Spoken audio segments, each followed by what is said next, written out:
Então vamos lá, pessoal. Continuando aí, do mesmo teor que nós estávamos aí na aula, vamos continuar aqui. Eu vou até continuar com a mesma. Como é que fala? Cadê meu trem, gente? Sumiu. Sumiu meu negócio aqui. Peraí. Deixa eu achar aqui o trem. Deixa eu apresentar aqui para vocês. Tá aqui. Eu tô querendo um documento que tava aqui. Eu quero escrever tudo de novo, não? Acho que é esse. Aqui, ó, tava aqui, eu vou continuar dele aqui, entendeu? Não vou nem parar, não. Tá, então nós estávamos discutindo aí sobre os números naturais, né? Vimos aqui se eu pegar o número par mais o número ímpar, o resultado nosso sempre dava ímpar, né? Da mesma forma, se você pegar, por exemplo, só fazer mais um exemplo aqui dessa brincadeira, se você pegar um número ímpar e somar com um número ímpar, olha só o que vai acontecer. Todo número ímpar tem esse formato, mas um outro número ímpar vai ter esse outro formato. 2n1 mais 1 e 2n2 mais 1. Então, a gente poderia fazer 2n1 mais 2n2, 1 mais 1 vai dar 2. Observe que o 2 sempre pode ser colocado em evidência, então nós teríamos n1 mais n2 mais 1. Aí entra aquela história. Se eu trabalho com os números naturais, eu pego um número natural, mais outro natural, porque o número 1 é natural, você acaba percebendo que esta soma é também um número natural. Eu acho que tem gente entrando aqui, peraí, gente. Não, meu filho, essa aula não é agora, não. Você tem que entrar em outro link. Eu acho que já foi embora já. Então, olha só, cadê? Sumiu meu trem. Então, se eu pego aqui e faço isso, esse número também é natural. Dessa forma, nós vamos ter aqui um 2n3, 2n3. Ou seja, todo número nesse formato vai ser um número par. Então, pensando nessa brincadeira, a gente pode imaginar muita coisa boa aí, né? Ímpar com ímpar sempre vai dar par. Par com par sempre vai dar par. Para dar ímpar tem que ser um número par mais um número ímpar, tá bom? Além dessas ideias, dentro dos números naturais também existe um outro conjunto.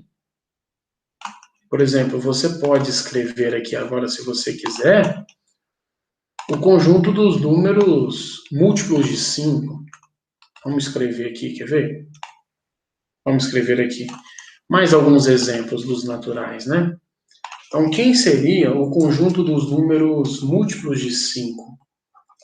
Então, vamos escrever esse conjunto múltiplos de 5. Quem seria esse conjunto, né?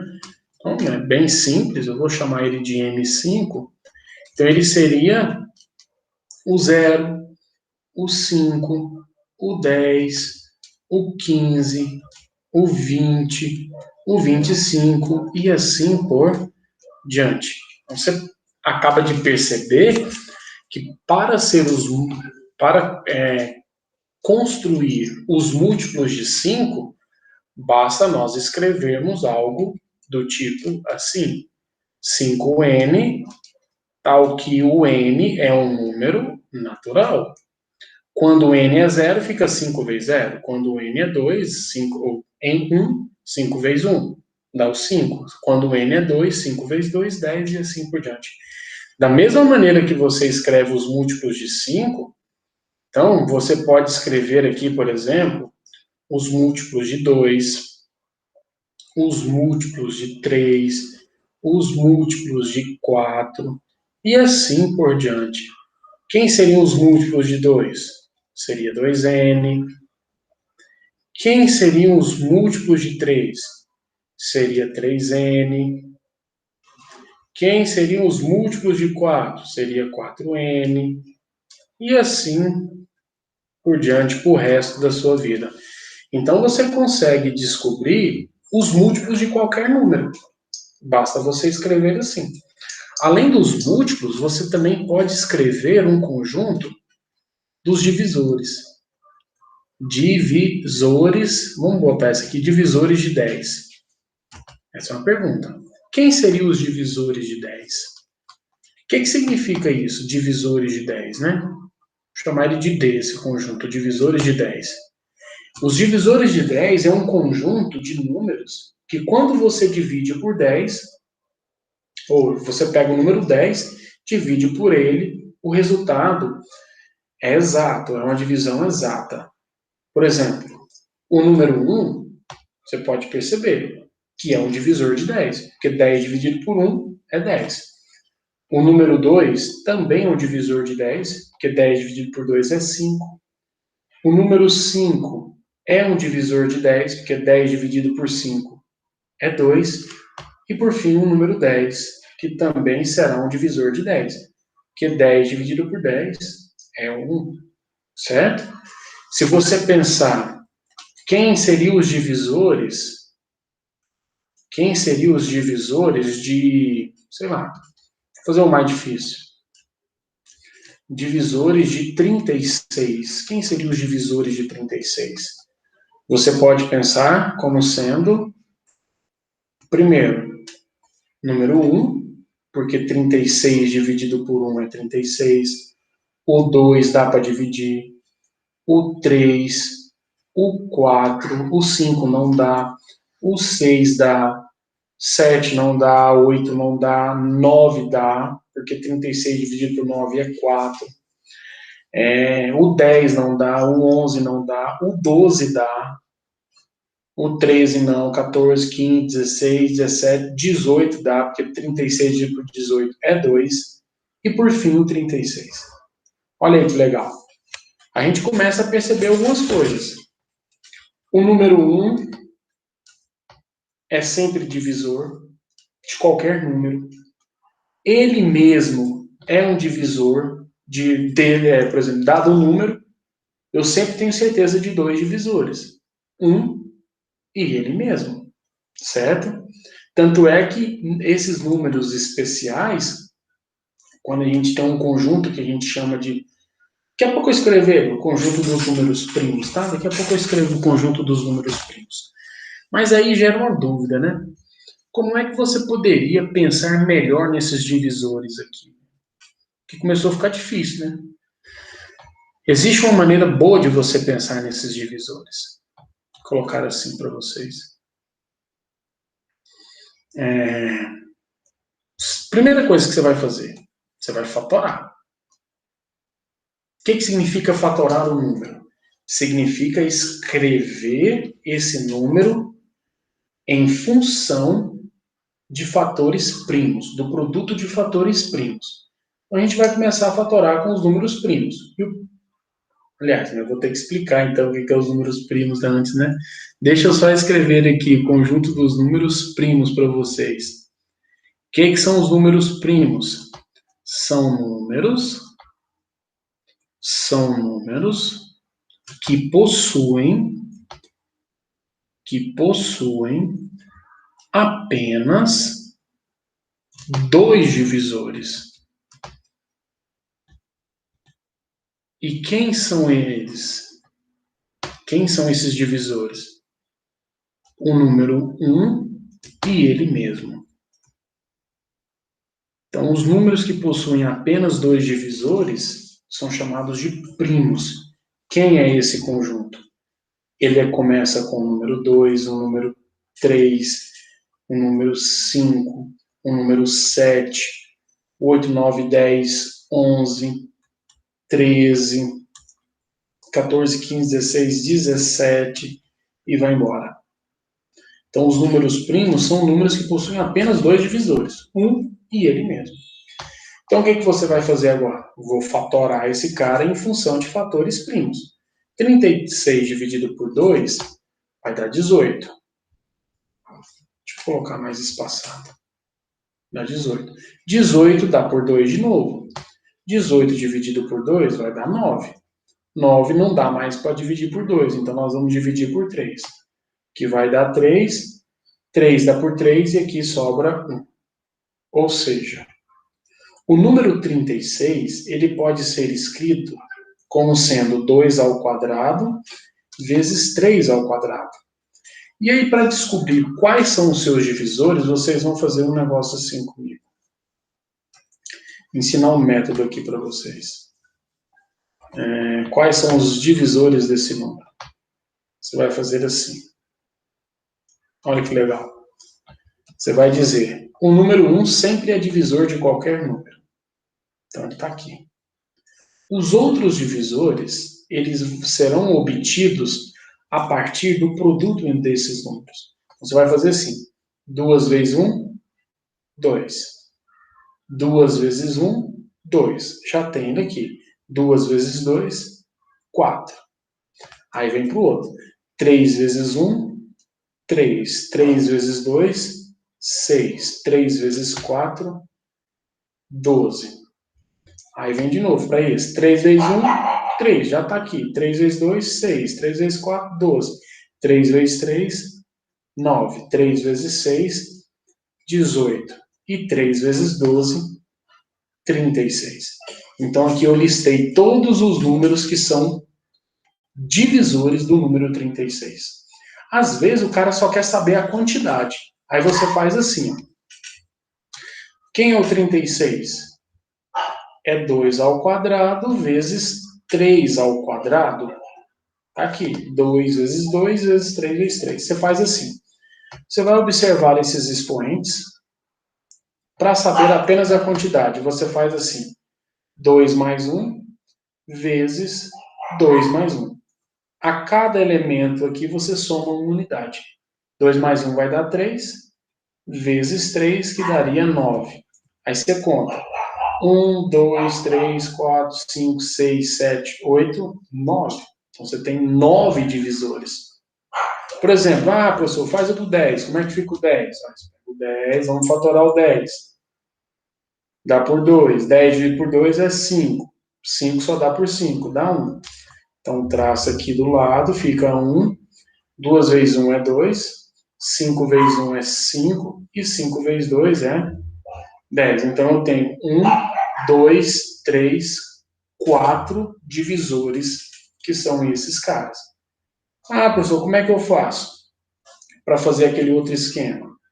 Se é 10 é igual a 2 vezes 5, o expoente aqui é 1 e é 1, então vai ficar 1 mais 1 vezes 1 mais 1. 2 vezes 2 vai dar 4. Vou deixar como exercício para vocês, para tentarem me explicar o porquê disso daqui. Por que o que eu estou falando aqui é verdade? Como é que você entende esse conceito? De onde é que eu tirei? Alunos que já foram meus alunos e fizeram análise combinatória comigo, eu já falei o porquê disso daqui. Vocês podem pesquisar e saber. Então, nós vamos fazer o seguinte, ó. Beleza. Feito isso daqui, já falamos um pouco sobre os múltiplos, falamos um pouco sobre os divisores. Vamos falar um pouco agora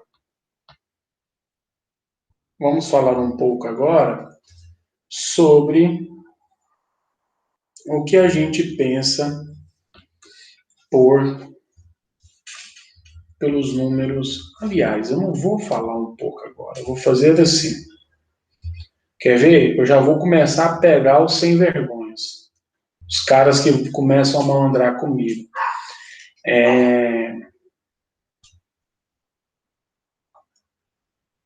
Tarefa de casa. Vocês nem estão sabendo. Nem eu sabia. Pensei agora. Tarefa de casa. Mandar um e-mail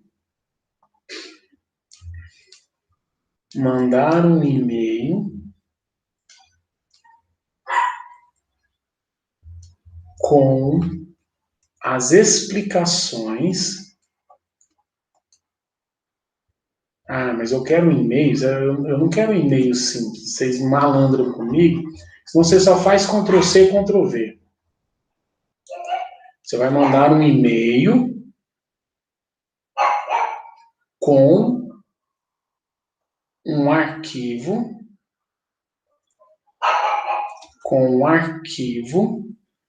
manuscrito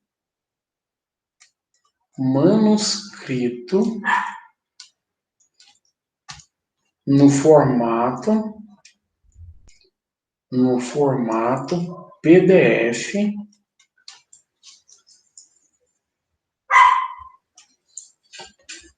para mandar um e-mail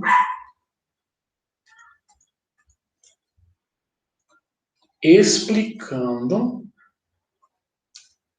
dois conceitos.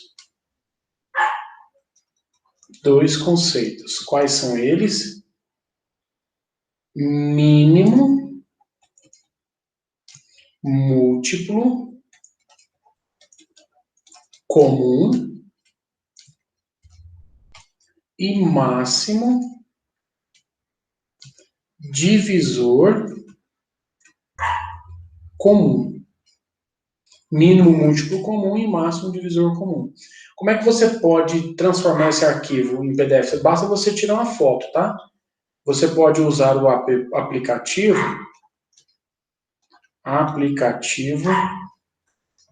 CanScanner.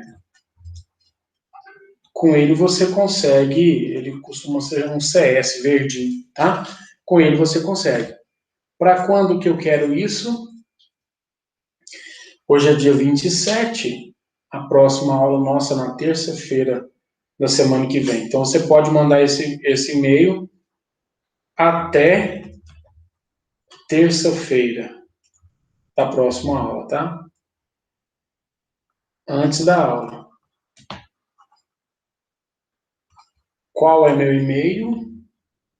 Meu e-mail é cariton.lula@ifg.edu.br.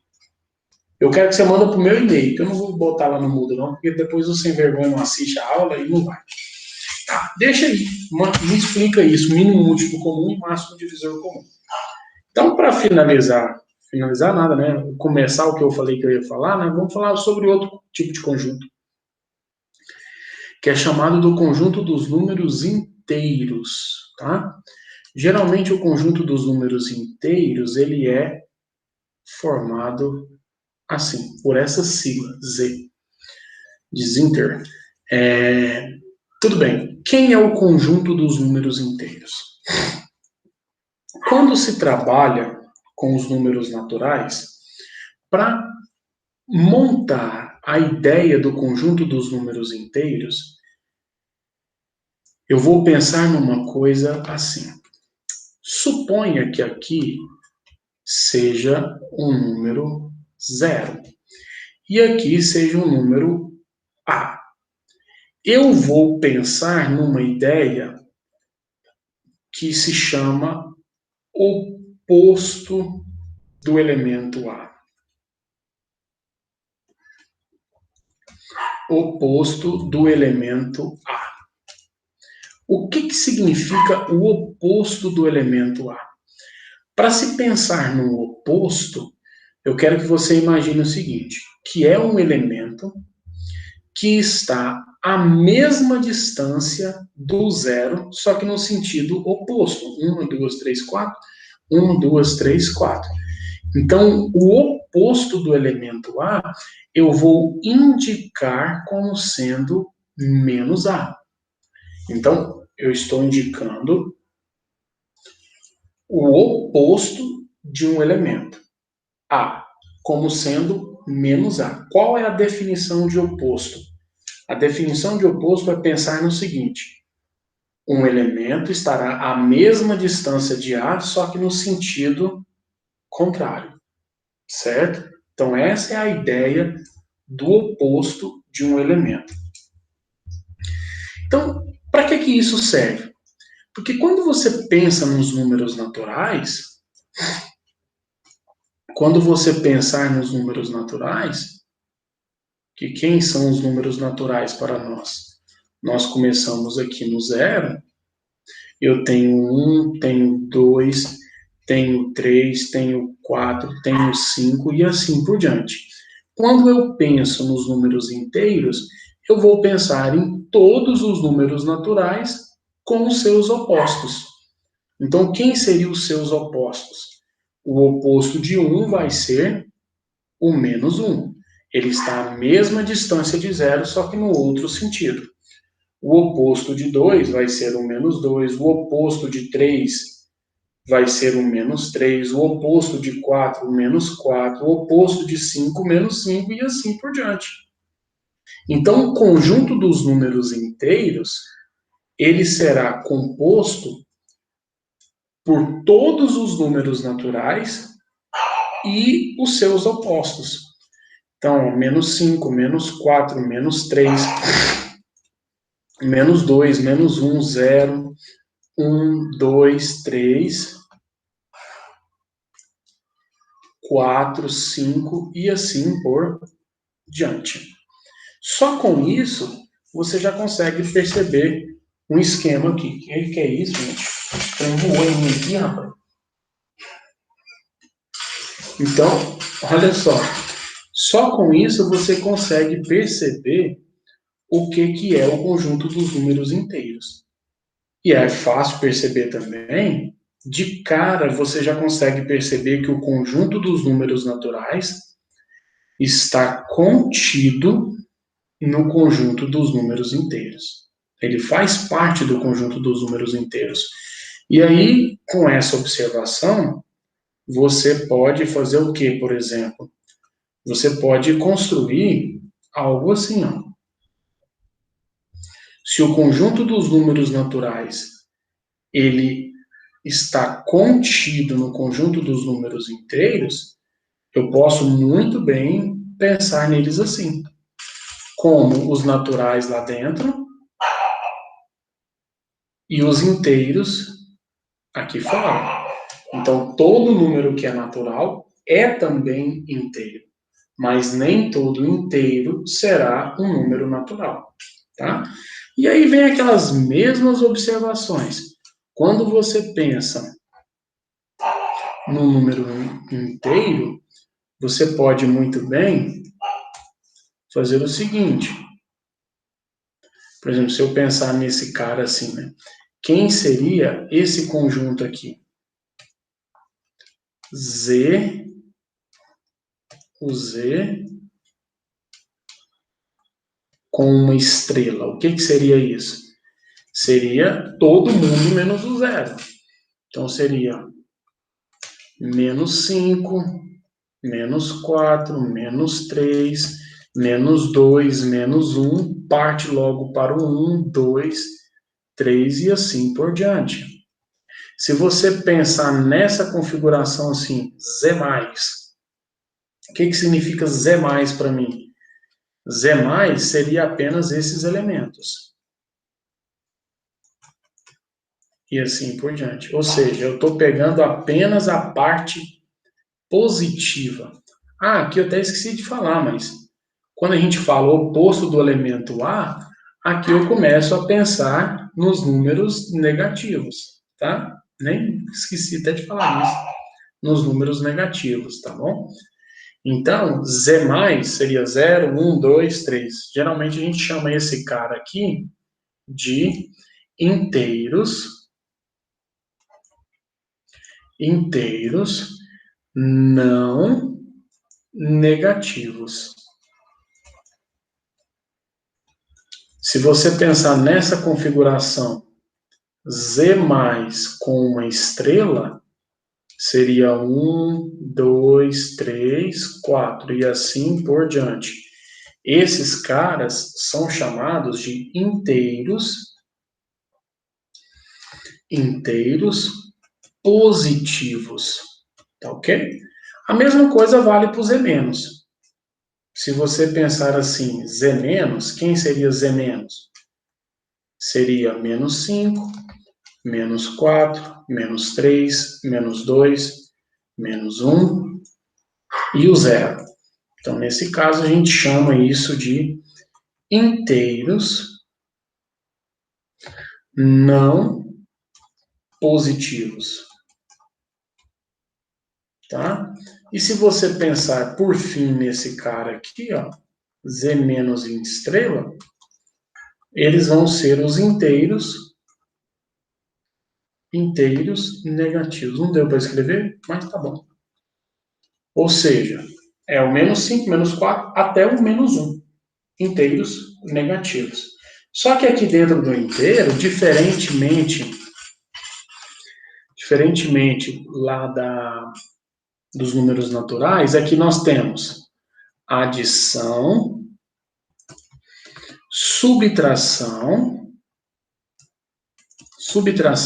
e multiplicação fechadas. Ou seja, o que isso significa? Que se você pegar qualquer número inteiro, somar, subtrair ou multiplicar, o resultado continuará sendo inteiro. A única que vai dar problema é a divisão. Por que a divisão dá problema?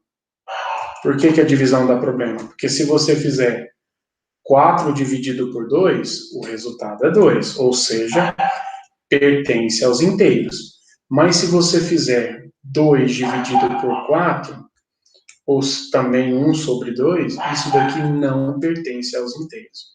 Então, a divisão não é fechada.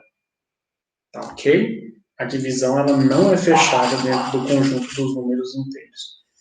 E aí, meu filho, agora você começa a fazer diversas contas aí. Você vai trabalhar do jeito que você quiser, nos inteiros, pensando nos números positivos e nos números negativos, tá? Só antes de fechar a aula, só queria que talvez vocês, acho que vocês não sabem o porquê disso. Por exemplo, quanto que dá esse resultado aqui, né? Menos 3, menos 3. Aí você fala, não, professor, eu sei, é 3. O resultado é 3. Mas qual que é a ideia disso, né? Por que menos vezes menos é mais?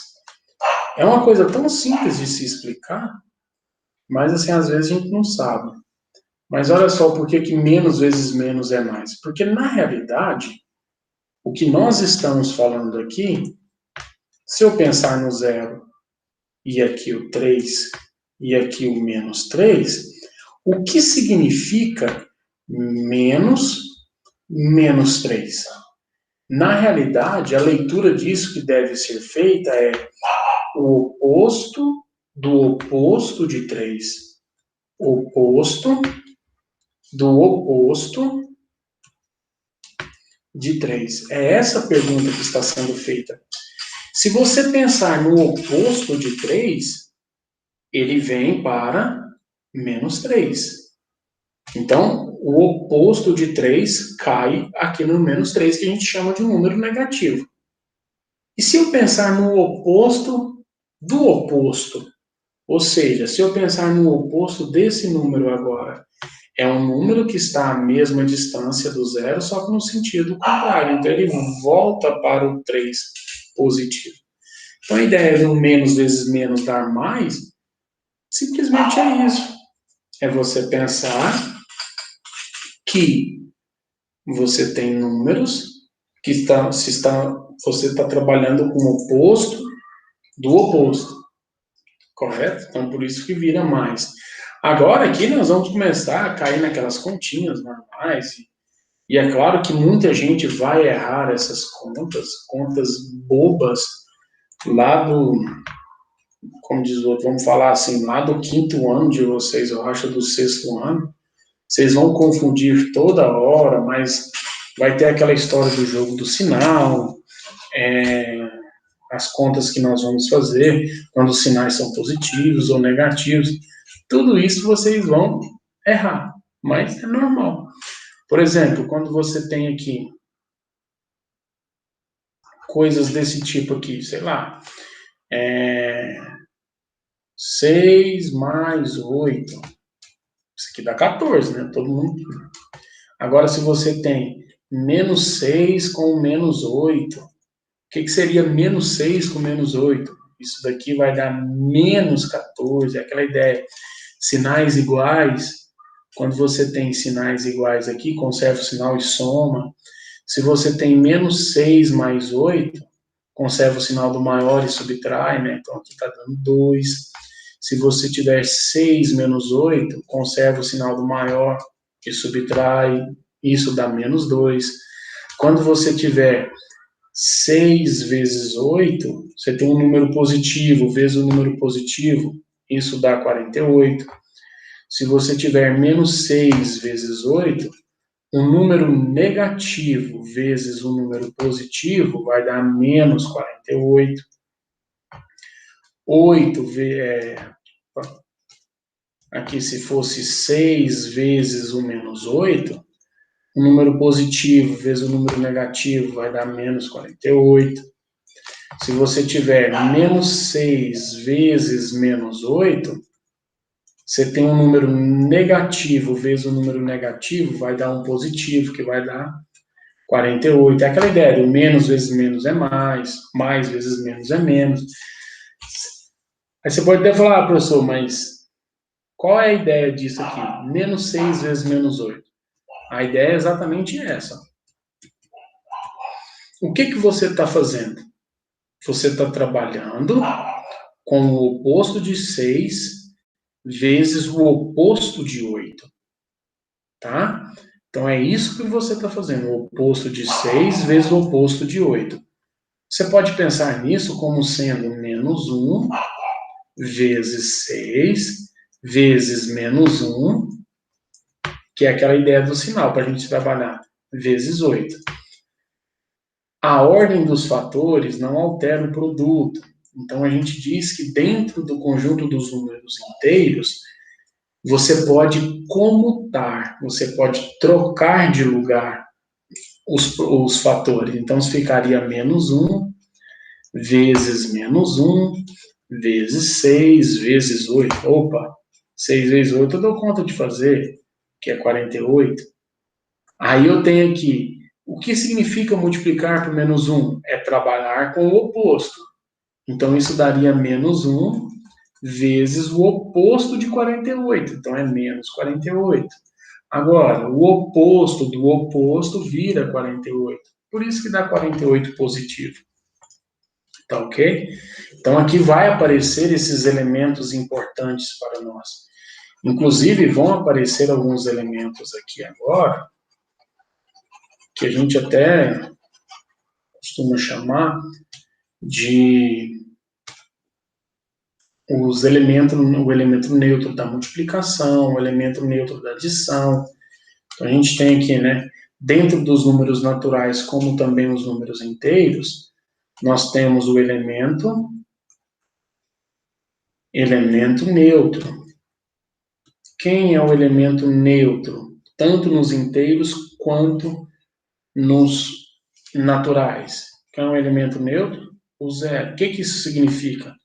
Que se você pegar um número, somar com zero, é a mesma coisa de pegar o zero, somar com o número e dar o mesmo número. Tá ok? E existe também o elemento neutro da multiplicação. Elemento neutro da multiplicação. O que significa isso? Que nós vamos pensar em um número, por exemplo, o número A, vamos multiplicar por 1, vai ser 1 vezes o A, que vai dar o próprio A. Então, existe tanto o elemento neutro como também o elemento neutro da multiplicação. O de cima é o elemento neutro da adição, né? E existe também, agora só dentro dos números inteiros, a ideia do oposto. O que é a ideia do oposto? É um número A, que somado com ele, com o seu oposto, vai dar exatamente o elemento zero, que é o elemento neutro. Então, nós vamos fazer diversas contas aí com os números inteiros, tá ok? Aí, na próxima aula, nós vamos falar sobre os números racionais, e os irracionais, e os reais. Aí nós vamos começar a fluir um pouco mais, Beleza? Então, a aula de hoje é só para complementar mesmo, porque eu perdi muito tempo falando sobre como é que funcionam as coisas, né? Então, seria apenas isso daí. Eu vou colocar isso para vocês lá no Moodle, tá ok? Aí vocês fazem as coisas depois. Valeu, até mais, gente.